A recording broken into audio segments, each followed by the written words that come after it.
আইফোনে যারা অ্যাডের সমস্যায় ভুগছেন, যাদের আইফোনে প্রচুর পরিমাণে অ্যাড আসছে, তাদের জন্য একটা সলিউশন খুঁজে পেয়েছি। আপনারা চাইলে সেই সলিউশনটা ব্যবহার করতে পারেন এবং আইফোনের অ্যাডের যন্ত্রণা থেকে মুক্ত হতে পারেন।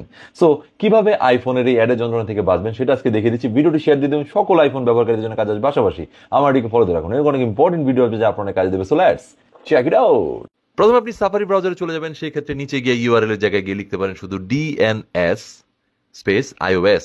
এটা লেখার সাথে সাথে দেখুন একটা ওয়েবসাইট আসবে, সেই ওয়েবসাইটে ক্লিক করবেন অ্যাডগার্ড ডিএনএস। সেখানে ক্লিক করার পরে আপনি এখানে চলে যাবেন একটি অপশনে এবং এখানে প্রথম যে ডাউনলোড আছে সেটাতে ক্লিক করবেন না, নিচে যাবেন গিয়ে দেখুন অপশন 2 আছে, কনফিগার অ্যাডগার্ড ডিএনএস ম্যানুয়ালি। এটাতে ক্লিক করবেন। ক্লিক করলে এখানে iOS এর অপশন পেয়ে যাবেন। iOS এ ক্লিক করবেন।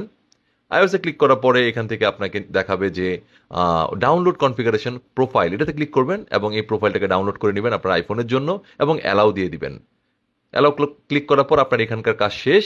এখন আপনি চলে যাবেন আইফোনের সেটিংসে যাওয়ার পর নিচে গিয়ে দেখুন প্রোফাইল ডাউনলোড নামের একটি অপশন দেখা থাকবে, এটাতে ক্লিক করবেন। উপর থেকে ইনস্টল ক্লিক করবেন।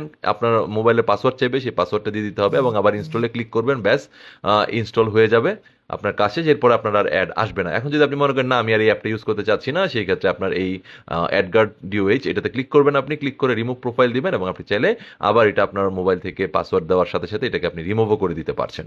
Thank you.